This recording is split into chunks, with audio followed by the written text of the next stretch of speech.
Okay, so these are pieces of dough, 250 grams. That does one of the small baguettes about this size.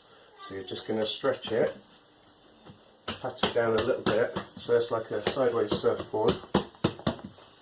Then you're going to get 1 and 2, so they both go to the middle. Press it down so it's just the same thickness all the way along. You push the first bit down to make a crimp, and then you just roll it, pushing the dough against the dough to stretch it to make a nice even cylinder, like that. So do that with the next one. Do this one a bit quicker. Give it a pat just to get rid of the big air bubbles.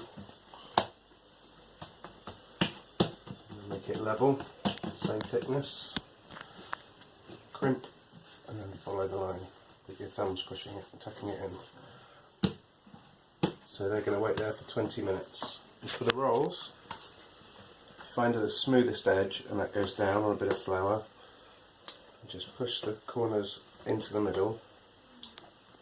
So this is upside down, we're shaping the bottom. Once it's all tucked in, flip it over, make a cage with your hand, and you're going to push down against the work surface quite hard, and it's going to roll around the cage with the hand until it feels nice and smooth and tight and round. You can just go straight to the pushing down bit, do 2 at once. You feel when it tightens up and gets even.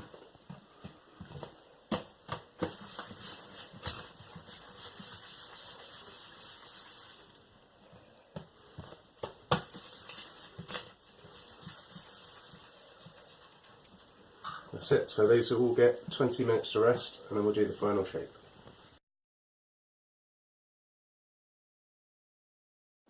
Okay, so we mould the baguettes first. They've sort of loosened up now, puffed up a bit.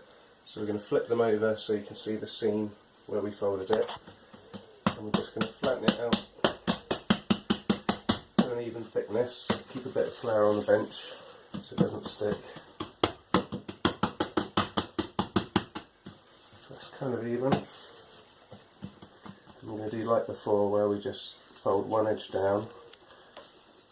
Try and make that nice and even. Pinch the bottom, and then we're just going to roll it up all the way along.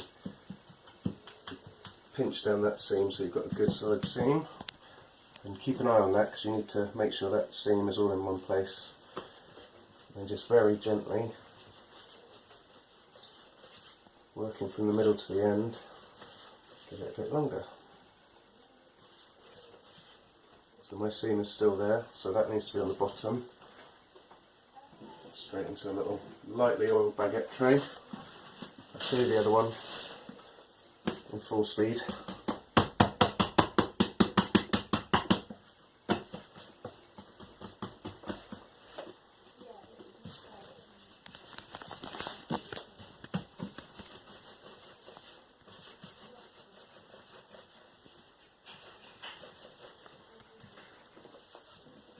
Okay.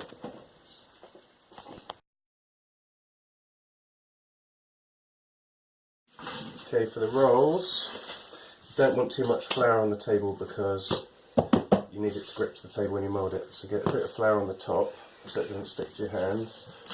A couple of little squeezes, and then you're doing that same technique of rolling it around the cage of your fingers, and it'll get nice and tall and evenly round.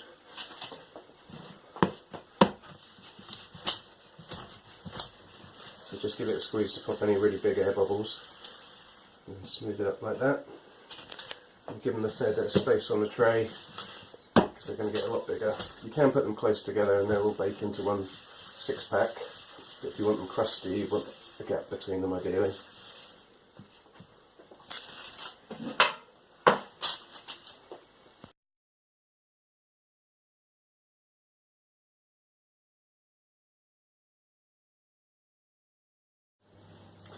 Okay, so we're going to give it a really light dusting of flour, so hold the flour tight and hold it quite high.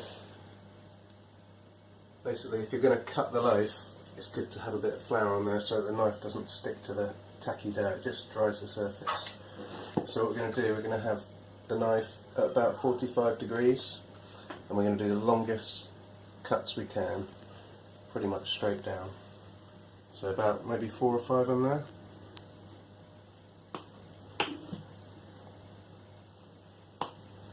fairly deep.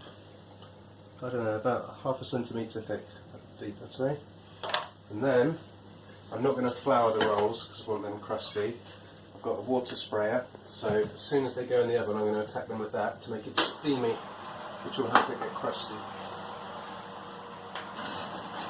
So straight in the oven, close the door a little bit.